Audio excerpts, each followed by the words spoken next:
ഓരോ സീറ്റിലും ഓരോരുത്തരെ നിയോഗിച്ചിട്ടുണ്ടെങ്കിൽ അത് ഓരോ ജോലി ചെയ്യാനാണ്. ആ ജോലി ചെയ്യേണ്ടവർ ആ സീറ്റിലിരുന്ന് ആ ജോലി കൃത്യമായി ചെയ്യണം. അല്ലാതെ പൊതുവായുള്ള സിസ്റ്റത്തെ പഴിച്ചിട്ട് കാര്യമില്ല. ആ ജോലി ചെയ്യാതെ പഴിക്കാൻ ആർക്കും അധികാരമില്ല. പാലക്കാട് മുനിസിപ്പാലിറ്റിയിലെ കാഴ്ച എന്താണെന്ന് നമുക്ക് നോക്കാം. ഇക്ബാൽ അറക്കൽ നമുക്കൊപ്പം ചേരുന്നു തത്സമയം. Iqbal Arakkal, good morning. പാലക്കാട്ടെ കാഴ്ച എങ്ങനെയാണ്? പാലക്കാട് മുനിസിപ്പാലിറ്റിയിൽ എല്ലാം കൃത്യമായി നടക്കുന്നുണ്ടോ? പഞ്ചിങ് അവിടെ ഏർപ്പെടുത്തിയിട്ടുണ്ടോ? എങ്ങനെയാണ്? എത്ര ഉദ്യോഗസ്ഥരുണ്ട്? അതിൽ എത്ര പേർ കൃത്യമായി 10 മണിക്ക് തന്നെ ആ ഓഫീസിലേക്ക് കടന്നിട്ടുണ്ട്? ഇക്ബാൽ. സുജയ, ഇവിടെ പഞ്ചിങ് ഇല്ല. പാലക്കാട് ഈ ഉദ്യോഗസ്ഥരെത്തിയാൽ നേരെ മേലുദ്യോഗസ്ഥരുടെ ഓഫീസുകളിലേക്ക് എത്തി അവിടെ പോയി ഒപ്പിടുന്ന ഒരു പരിപാടിയാണ് ഉള്ളത്. ഞാനിപ്പോൾ ഉള്ളത് ഈ ജനന മരണം കാര്യങ്ങളെല്ലാം റിപ്പോർട്ട് ചെയ്യുന്ന ഒരു ഓഫീസിനകത്താണ്. ഇവിടെ എല്ലാം ഉദ്യോഗസ്ഥർ എത്തിത്തുടങ്ങുന്നുണ്ട്. ചില ഉദ്യോഗസ്ഥരെല്ലാം രാവിലെ തന്നെ നേരത്തെ തന്നെ എത്തിയിരുന്നു. 9:30 മണിയോടുകൂടി തന്നെ എത്തിയിരുന്നു. ചില ആളുകളെല്ലാം എത്തിത്തുടങ്ങുന്നേ ഉള്ളൂ. ഇപ്പോൾ നമുക്ക് കാണാം, ഇത് രജിസ്ട്രാറിൻ്റെ റൂമാണ്. സാർ, രജിസ്ട്രാർ സാർ എത്തിയിരുന്നു. സാർ, ഇവിടെ ഇക്ബാൽ, ഇപ്പോൾ എത്ര പേരുണ്ട്? ഇപ്പോൾ സമയം 10:30 ആവുന്നു. 9 ജീവനക്കാരുണ്ട്. 10 ജീവനക്കാരല്ലേ? 10 എത്ര പേരാ? ഇന്ന് ഒരാളെ മാത്രമേ ഉള്ളൂ. എല്ലാവരും എത്തിയിട്ടുണ്ട്. ഈ അതൊക്കെ ഫീൽഡിൽ പോയ ആൾക്കാരാണ്. രാവിലെ അവരിവിടെ എത്തി ഒപ്പിട്ടിട്ട് പോയവരാണോ? അതെ. എത്ര മണിക്ക്? നമുക്ക് ഇവിടെ 10:15 ഞങ്ങൾ രാവിലെ 10:15 ഇവിടെ നോക്കിയപ്പോൾ ആരും ഉണ്ടായിരുന്നു. എല്ലാവരും ഫീൽഡിലൂടെയൊക്കെ പോകുന്നവരാണ്. ഇത് ഫീൽഡിലൊക്കെ പോയി അന്വേഷിക്കാനും അതിനൊക്കെ പോകുന്ന ആൾക്കാർ.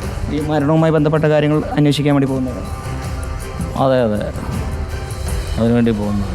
ഇത് ഏത് ചാനലാണ്? Reporter channel. റിപ്പോർട്ടർ തന്നെ ഇങ്ങനെ ഒരു അല്ല, ഉദ്യോഗസ്ഥന്മാരെല്ലാം കൃത്യമായി ഓഫീസിൽ 10 മണിക്ക് എത്തുന്നതോടെ അന്വേഷിക്കാൻ വേണ്ടി വന്നു. ഇപ്പോൾ 10 പേരുണ്ട്. 10 പേരിൽ ഒരാൾ മാത്രം അവധി, അയാൾ മാത്രം. ബാക്കിയുള്ളവർ ഫീൽഡിൽ പോയി. എല്ലാവരും പോയിരിക്കുക. ശരി.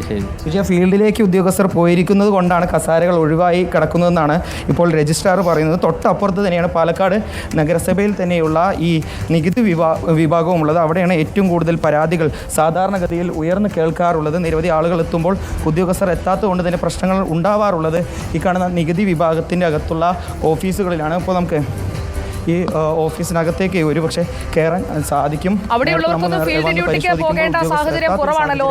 ഇക്ബാൽ, കൃത്യമായി എത്ര ഉദ്യോഗസ്ഥരുണ്ട്? 10 മണിക്ക് എത്ര പേർ എത്തി എന്നുള്ളത് കൃത്യമായി നോക്കിക്കോളൂ, പറഞ്ഞോളൂ. എത്ര കസേര ഒഴിഞ്ഞു കിടക്കുന്നുണ്ട്? സുജയ, ഇപ്പോൾ 10:30 മണിയായിരിക്കുന്നു. ഞാനിപ്പോൾ ഉള്ളത് ഈ നികുതി വിഭാഗത്തിൻ്റെയും ഹെൽത്ത് വിഭാഗത്തിൻ്റെയും ഓഫീസിലാണ്. ചില ഓഫീസ് കസേരകൾ ഒഴിഞ്ഞു കിടക്കുന്നുണ്ട്. സാർ, സൂപ്രണ്ട് സാർ, ഇപ്പോൾ നമുക്കിവിടെ എത്ര പേരെ ഒഴിവുള്ളത്?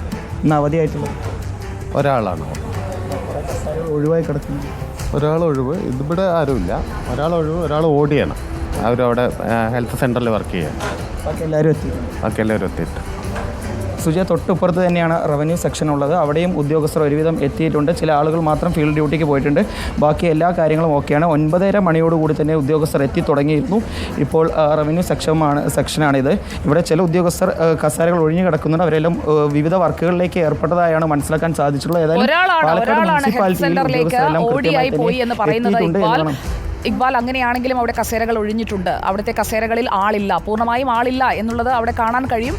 അവിടെ ഒരാൾക്കാണ് അവിടെ ഓടി അനുവദിച്ചിരിക്കുന്നത് എന്നാണ് ഉദ്യോഗസ്ഥർ പറയുന്നത്. അങ്ങനെയാണെങ്കിൽ R4, R3, R5 അവിടെയൊക്കെയുള്ള ആളുകൾ എവിടെ?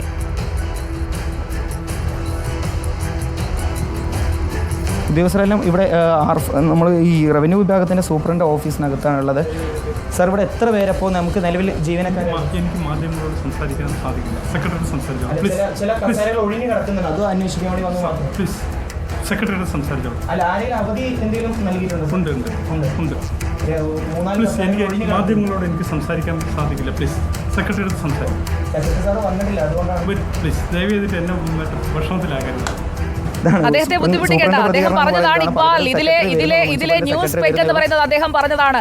എന്നെ കുഴപ്പത്തിലാക്കല്ലേ, കാരണം വരാത്തവരെ കുറിച്ച് കൃത്യമായി സത്യം പറഞ്ഞിട്ടുണ്ടെങ്കിൽ എന്റെ കസേരയിൽ ഞാൻ പിന്നെ ഇരിക്കുമോ എന്നുള്ള ഭയം അദ്ദേഹത്തിനുണ്ട്. അതാണ് സർക്കാർ ഓഫീസുകളിലെ യാഥാർത്ഥ്യം ഇക്ബാൽ. അതുകൊണ്ട് തന്നെ അവിടെയുള്ള R4, R5 ആ കസേരകളിലെ ആളുകൾ എവിടെ? തീർച്ചയായും അതാണ് നമ്മളും ചോദിച്ചത്. ഈ ഒഴിഞ്ഞു കിടക്കുന്ന ഈ R4 അതുപോലെ തന്നെ തൊട്ടപ്പുറത്തുള്ള R5 കസേരകളിലുള്ള ജീവനക്കാർ എവിടെയെന്നുള്ള ചോദിച്ചപ്പോൾ അതുമായി ബന്ധപ്പെട്ടുള്ള വിവരം നിലവിൽ നൽകാൻ സാധിക്കില്ല എന്നൊരു വിവരമാണ് നൽകിയിട്ടുള്ളത്. ഈ R4-ലുള്ളത് സീനിയർ ക്ലർക്കാണെന്നാണ് ഞാൻ മനസ്സിലാക്കുന്നത്. അതെ അതെ, തീർച്ചയായും സീനിയർ ക്ലർക്കാണ്. അതുപോലെ തന്നെ റവന്യൂ സെക്ഷനിലെ തൊഴിൽ നികുതി വിഭാഗത്തിലുള്ള ഒരു ഉദ്യോഗസ്ഥൻ്റെ ഒരു ഇരിപ്പിടമാണ് ഈ R5 സെക്ഷനിൽ വരുന്നത്. അവിടെയും ഇപ്പോൾ നിലവിൽ ഉദ്യോഗസ്ഥൻ എത്തിയില്ല എന്ന് വേണം മനസ്സിലാക്കാൻ. കാരണം ഇതുവരെയും സിസ്റ്റം ഓണാക്കിയിട്ടില്ല. 10:30 മണിയായിരിക്കുന്നു. ഇതുവരെയും അവിടുത്തെ കമ്പ്യൂട്ടർ പോലും ഓണാക്കിയിട്ടില്ല. ഇതുമായി ബന്ധപ്പെട്ടാണ് നമ്മളിപ്പോൾ സൂപ്രണ്ടിനോട് വിവരം തേടിയത്. പക്ഷേ അദ്ദേഹത്തിന് പ്രതികരിക്കാൻ സാധിക്കില്ല എന്നൊരു വിവരമാണ് അറിയിച്ചിട്ടുള്ളത്. സെക്രട്ടറിയോട് ചോദിക്കുമെന്നാണ്. പക്ഷേ ഇത്ര നേരമായിട്ട് പാലക്കാട് മുനിസിപ്പൽ സെക്രട്ടറി ഇതുവരെ ഓഫീസിൽ എത്തിയില്ല. അദ്ദേഹം കോടതിയുമായി ബന്ധപ്പെട്ട എന്തോ ഒരു കാര്യത്തിന് വേണ്ടി പുറത്തു പോയിരിക്കുന്നു എന്നാണ് നിലവിൽ മനസ്സിലാക്കാൻ സാധിച്ചിട്ടുള്ളത്. മറ്റ് കസാരകളിലെല്ലാം ഈ റവന്യൂ വിഭാഗത്തിലെ മറ്റ് കസാരകളിലെല്ലാം ഉദ്യോഗസ്ഥർ എത്തിയിട്ടുണ്ട്. തൊട്ടിപ്പുറത്തും ഉള്ള ഉദ്യോഗസ്ഥരെല്ലാം ജോലിക്ക് കൃത്യമായി എത്തിയിട്ടുണ്ട് എന്നാണ് മനസ്സിലാക്കാൻ സാധിച്ചിട്ടുള്ളത്. നമ്മൾ തൊട്ടപ്പുറത്ത് നേരത്തെ ജനനമരണ രജിസ്ട്രേഷൻ നടക്കുന്ന ഓഫീസിൽ പോയപ്പോഴും 2 കസേരകൾ ഒഴിവായിരുന്നു. അവിടെ ചോദിച്ചപ്പോൾ പറഞ്ഞത് ഒരു ഉദ്യോഗസ്ഥൻ ഫീൽഡിൽ പോയിരിക്കുന്നു, ഒരു ഉദ്യോഗസ്ഥൻ അവധിയിലാണെന്നാണ്. ഏതായാലും ഇവിടെ മനസ്സിലാക്കാൻ സാധിക്കുന്നത് ഈ റവന്യൂ വിഭാഗത്തിനകത്ത് 2-3 ഉദ്യോഗസ്ഥർ ഇനിയും വരാനുണ്ട്. അവരുമായി ബന്ധപ്പെട്ടുള്ള വിവരങ്ങൾ നിങ്ങൾ നേരിട്ട് സെക്രട്ടറിയോട് കുഴപ്പത്തിലാക്കരുത് എന്നുള്ള ഇതൊരു പ്രതികരണമാണ്. തീർച്ചയായും 10 മണി കഴിഞ്ഞ് 32 മിനിറ്റ് ആയിരിക്കുന്നു. റിപ്പോർട്ടർ ഉറക്കം ചോദിക്കുകയാണ് സീനിയർ ക്ലർക്കിന്. R4, R5 കസേരകളിൽ ഇരിക്കേണ്ടവർക്ക് ഇനിയും നേരം വെളുത്തില്ലേ? 10:32 എന്ന് പറയുന്നത് നിങ്ങളുടെ ഡ്യൂട്ടി ടൈമാണ്. ആ ഡ്യൂട്ടി ടൈമിൽ കൃത്യമായി നിങ്ങളുടെ കസേരയിൽ നിങ്ങളുടെ സിസ്റ്റം ഓണാക്കി ആ സിസ്റ്റത്തിൽ ജോലി ചെയ്യേണ്ട ആളുകളാണ്. അതിനാണ് നിങ്ങൾക്ക് സർക്കാർ ശമ്പളം നൽകുന്നത്.